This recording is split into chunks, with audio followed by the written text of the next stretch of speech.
సంక్రాంతి పండుగ అంటే ఆంధ్రాలో ఫేమస్. మరి ఈ పండుగ షాపింగ్ కి ఎస్ఆర్ షాపింగ్ మాల్ ఫేమస్. నమస్తే, నేను Keshav. Welcome to Suman TV. ఆంధ్రప్రదేశ్లో జరిగిన pre release event game changer సినిమాకి సంబంధించి ఒక సంచలనంగా మారింది. అయితే ఆ ఇన్సిడెంట్ తర్వాత ఆ ప్రోగ్రామ్ తర్వాత జరిగినటువంటి ఒక ప్రమాదం ఇప్పుడు రాజకీయ దుమారంగా మారింది. అసలు ఆ ఘటనలో ఏం జరిగింది? జనసేన పార్టీ ఈ విషయంలో ఉదాసీనంగా వ్యవహరించిందా? ప్రతిపక్ష వైసీపీ నేతలు చేసినటువంటి విమర్శల సారాంశం ఏంటి? ఒకసారి విశ్లేషించేటువంటి ప్రయత్నం చేద్దాం. మనతో పాటు జనసేన పార్టీ అధికార ప్రతినిధి రాయపాటి అరుణ గారు ఉన్నారు. అరుణ గారు నమస్కారం. నమస్తే సార్. అరుణ గారు, ఏంటి ఈ ఇష్యూకి సంబంధించి పుష్పకు ఒక న్యాయం, చరణ్కి ఒక న్యాయం, ఇదంతా అన్యాయం అని ఒక ప్రశ్న వేస్తున్నారు వైసీపీ నాయకులు. ఏం చెప్తారు సమాధానం? అసలు ఏం జరిగింది? ఇన్సిడెంట్ జరిగిన వెంటనే రియాక్షన్ ఎలా ఉంది జనసేన పార్టీ నుంచి? సార్, మీరు అవుట్ ఆఫ్ ది పాలిటిక్స్, మీరు మీడియా బాడీ కాబట్టి మనం మాట్లాడుకుందాం. జనరల్ గా పుష్ప ఈవెంట్ లో జరిగినటువంటి సంఘటన వచ్చి ప్యూర్లీ అక్కడ సెక్యూరిటీ లోపము, అలాగే పర్మిషన్ లేకుండా హీరో రావడము, దాని మూలంగా ఆయన చూడడానికి అభిమానులు చేసినటువంటి ఉత్సాహంలో జరిగినటువంటి తొక్కిసలాట మూలంగా ఒక ప్రాణం కోల్పోయారు. ఒక అబ్బాయి ఇప్పటికీ ప్రాణాలతో కొట్టుమెట్టాడుతున్నారు. ఇది మనం అందరం ఒప్పుకోవాల్సిందే. ఆ కుటుంబానికి మన తరఫున సానుభూతి తెలియజేయాల్సిందే. ఇవాళ నిన్న గేమ్ చేంజర్ ఈవెంట్ కు సంబంధించి జరిగినటువంటి అంశం క్లియర్లీ, ఆ సభా ప్రాంగణానికి లక్షలాది మంది వచ్చారు, లక్షలాది మంది ఇళ్లకు చేరుకున్నారు, వాళ్ళ వివిధ ఊర్లకి వివిధ దారుల్లో.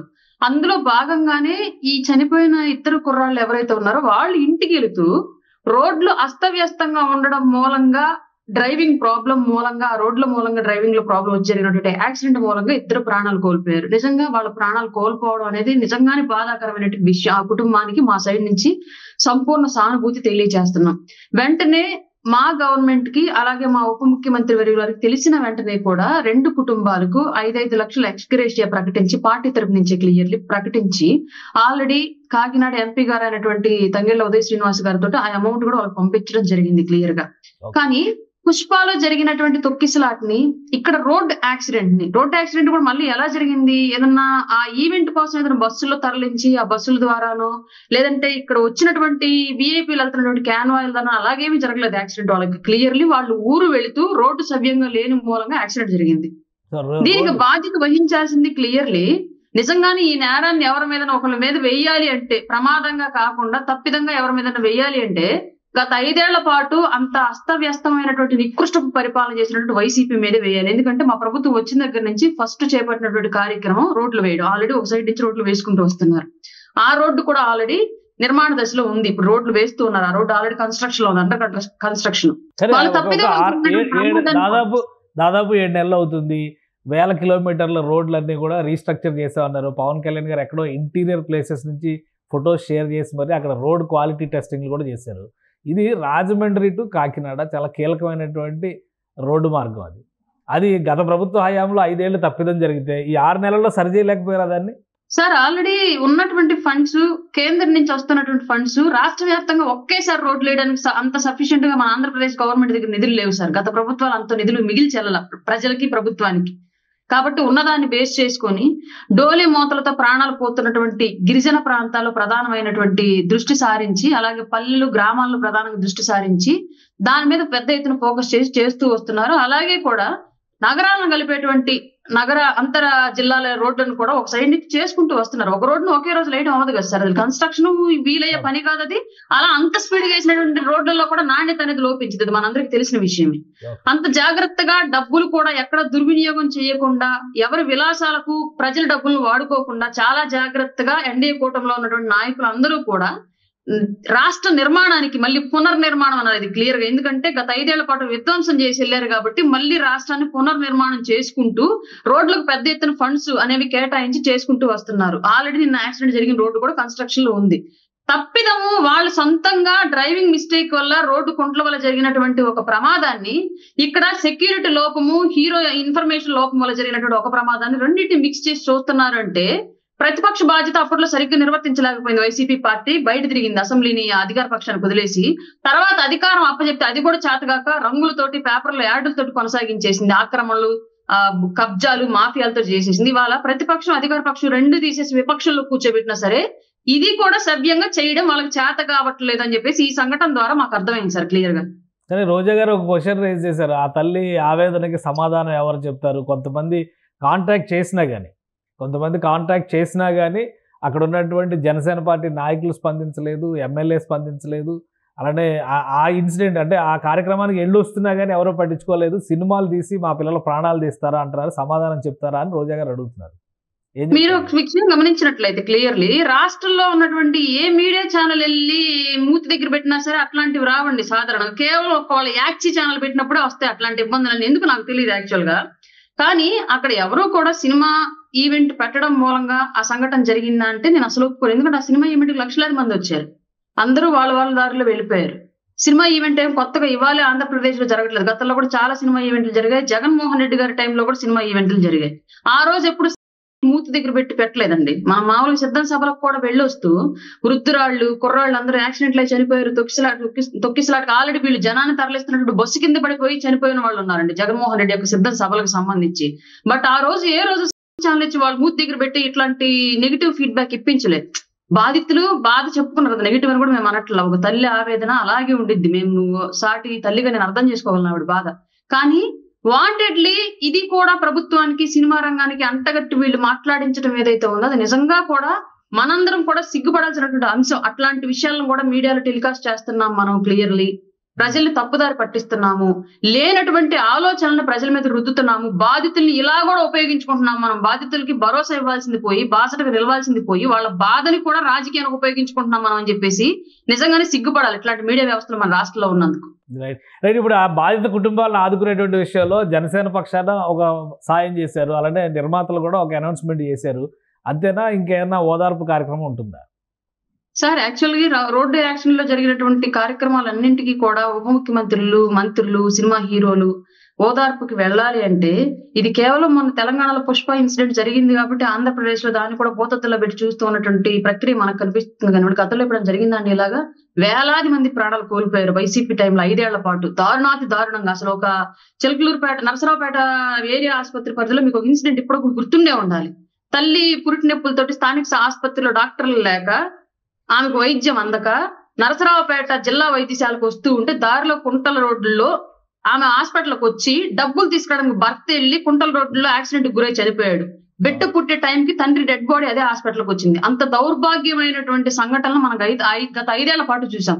5 ఏళ్లలో ఎవరైనా ఉప ముఖ్యమంత్రులు, మన ముఖ్యమంత్రులు, ఈవెన్ ఆరోగ్య శాఖ మంత్రి కానివ్వండి, ఇంకెవరైనా బాధితులు పరామర్శించడానికి ఎవరైనా ఇళ్ళకి వెళ్ళారండి? అసలు ఎన్ని లక్షల మందికి వెళ్ళాలండి గత 5 ఏళ్ల పాటు ఆ రాజకీయ నాయకులు ఇళ్ళకి పరామర్శించడానికి? రోడ్ యాక్సిడెంట్ లో ప్రాణాలు పోయే వాళ్ళు కోరుకుంటుంది వీళ్ళు రాజకీయ పలుకుబడులు కాదండి. క్లియర్లీ రోడ్లు బాగు చేసి ఇంకొకరు ప్రాణం పోకుండా ఉండటం, అలాగే ఆ కుటుంబానికి ఏదో ఒక భరోసా అందించడం. రాజకీయ నాయకులు, సినిమా హీరోలు వచ్చి పరామర్శించాలి మమ్మల్ని, మేము పేపర్లో టీవీలో కనిపించాలి అని చెప్పేసి ఏ బాధిత కుటుంబం కోరుకోవట్లేదు. రైట్. ఇంకొకటి జనసేన పార్టీకి సంబంధించి దశాబ్ది జయకేతనం యానివర్సరీకి సంబంధించిన ప్రణాళిక చాలా పెద్ద ఎత్తున జరుగుతుందని డిస్కషన్ జరుగుతున్నాయి. ఏంటి, పిఠాపురం నియోజకవర్గంలోనే ప్లేనరీ 3 రోజుల పాటు జరుగుతుందని సమాచారం వస్తుంది.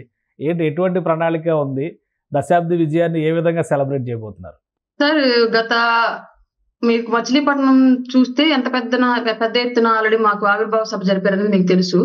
ఆ తర్వాత ఇదే అతిపెద్ద సభగా గత 10 ఏళ్లలో లేనటువంటి గొప్ప స్థాయిలో జరపాలి అని కోరుకుంటున్నాం అని ఆలోచిస్తుందండి మా అధిష్టానం క్లియర్లీ. ఎందుకంటే దీనికి కారణం కూడా 10 ఏళ్ల పోరాట ఫలితం ఈ రోజు ఆంధ్రప్రదేశ్ ప్రజలకు అందించాము, మేము కూడా అందుకున్నాము. దీనికి సంబంధించినటువంటి ఒక సెలబ్రేషన్స్ లాగా ఎట్రీ టైము ఈ 3 రోజులు జరపాలని అనుకుంటున్నారు. ఈ 3 రోజుల పాటు కూడా వివిధ సాంస్కృతిక కార్యక్రమాలు, అలాగే కొన్ని సేవా కార్యక్రమాలు, అలాగే పెద్ద ఎత్తున రాష్ట్ర నలుమూలల నుంచి రాష్ట్ర అభివృద్ధి కోసం, అలాగే పార్టీ పటిష్టత కోసం కూడా ఏవైనా ప్రణాళికలు, ఔత్సాహికులు తీసుకొస్తే వాటిని కూడా ఆ సభా ప్రాంగణంలోనే ప్రదర్శించి వాటికి సంబంధించిన నిర్ణయాలు ఇలా కొంచెం నిర్మాణాత్మకంగా ఈసారి ఆవిర్భావ సభ జరపాలి అని చెప్పేసి మా అధిష్టానం నిర్ణయించింది. దానికి సంబంధించి ఆల్రెడీ పెద్ద ఎత్తున కసరత్తులు జరుగుతున్నాయి. వివిధ కమిటీల నియామకం అనేది కూడా తొందరలో నిర్ణయించబోతున్నారు సార్. సో గతంలో ఇప్పటం సభ జరిగినప్పుడు కూడా అది కూడా ఒక పెద్ద సంచలనం అయింది. సభ జరిగిన తర్వాత సభకి స్థలాన్ని ఇచ్చినటువంటి కుటుంబాలు కానీ, ఆ గ్రామం కానీ ఇబ్బంది పడినటువంటి సందర్భాలు ఇవన్నీ అందరూ గుర్తొస్తున్నాయి మళ్ళీ జనసేన పార్టీ ఆవిర్భావ సభ అంటే.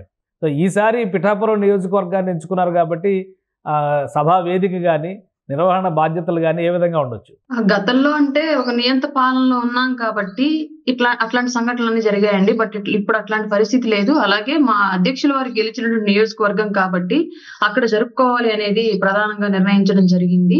ఈసారి అట్లాంటి అడ్డంకులు ఏవి కూడా మా సభలకు రావని మేము బలంగా కోరుకుంటున్నాం సార్. మిత్రపక్షాలను ఏమైనా ఆహ్వానిస్తారా ఈసారి యానివర్సరీ? చెప్పలేం సార్. పార్టీ ఆవిర్భావ సభ కాబట్టి ఇప్పుడు తెలుగుదేశం పార్టీ వాళ్ళ ఆవిర్భావ సభ ఎలాగో, వైసీపీ ప్లేనరీలు ఎలాగో, అలాగే ఇది జనసేన ప్లేనరీ కింద ఉండేది సార్. వేరే పార్టీల యొక్క నాయకులను ఇన్వైట్ చేస్తారా లేదా అనేది రానున్న రోజులు డిసైడ్ చేయాలి. బహిరంగ సభ ఉన్నప్పుడు సభకి సాధారణంగా ఆహ్వానించవచ్చు ఇతర పార్టీలకు సంబంధించిన మిత్రపక్షాలకు కూటమి నేతలను ఏమన్నా చివరి రోజు ఇన్వైట్ చేస్తే చేస్తారేమో సార్. ఇప్పటికైతే అట్లాంటి ఆలోచన అయితే ఇంకా ఏం జరగలేదు. అంటే చాలా ఎక్కువ ఎక్స్పెక్టేషన్స్ ఉన్నాయి కదా, ఒకవైపు బీజేపీ నుంచి, ఇంకోవైపు నుంచి టీడీపీ నుంచి కీలకమైన నాయకత్వం అంతా మరొకసారి జనసేన సభ నుంచి జనానికి అభివాదం చేసే అవకాశం ఉంటుందని ఒక చర్చ నడుస్తుంది. తెలియదు సార్ అది క్లియర్లీ. నిన్న జరిగినటువంటి సమావేశం ఏదైతే ఉందో అది సభ ఎలా నిర్వహించాలి, దానిలో ఎలాంటి అంశాలకు ప్రాధాన్యత ఇవ్వాలి అన్న దాని మీద మాత్రమే జరిగింది.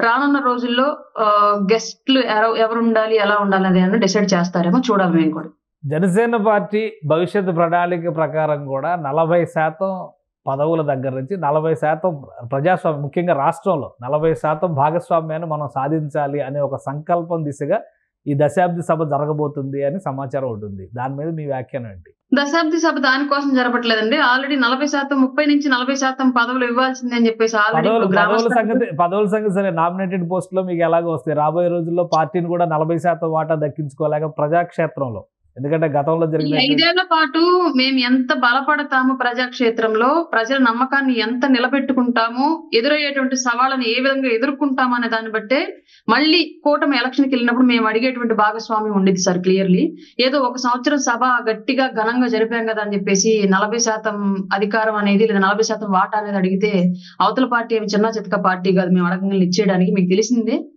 కాబట్టి ఈ 5 ఏళ్ల పాటు జరిగేటువంటి పరిపాలన, నమ్మకము ఇవన్నీ కూడా రాబోయే రోజుల్లో మా వాటాను నిర్దేశిస్తాయి.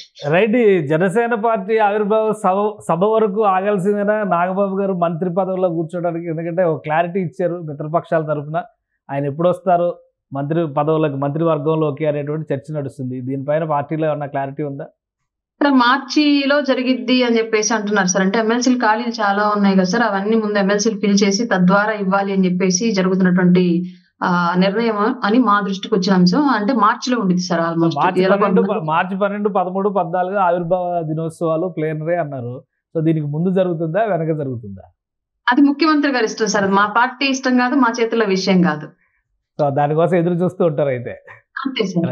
రైట్. థ్యాంక్ యూ అరుణ గారు, మీ అభిప్రాయాలు తెలియజేసినందుకు. ఇది ప్రజాక్షేత్రంలోకి వెళ్ళేటువంటి క్రమంలో జనసేన పార్టీ ఆవిర్భావ సభ ఒక చారిత్రాత్మక సందర్భంగా మారబోతుందని అరుణ విశ్లేషిస్తున్నారు. ఈ సభ ముందర కానీ తర్వాత కానీ మంత్రివర్గ విస్తరణ జరగవచ్చు, దానికి సంబంధించి ముఖ్యమంత్రి గారు నిర్ణయం తీసుకుంటారనేటువంటి విశ్లేషణ చేస్తున్నారు. ఇంకోవైపు నుంచి చూస్తే game changer cinema pre release ఈవెంట్కి వచ్చినటువంటి యువకులు మృత్యువాత పడడం అనేది ఖచ్చితంగా అందరినీ బాధించేటువంటి సందర్భం. అయితే దాన్ని శవరాజకీయంగా మలిచేటువంటి వారికి తగిన సమాధానం చెప్తామని ఆమె హెచ్చరిస్తున్నారు. ఇది special discussion. Keep watching. Suman టీవీలో మీ పర్సనల్ అండ్ బిజినెస్ ప్రమోషన్స్ కోసం కింది నెంబర్కి కాంటాక్ట్ చేయండి.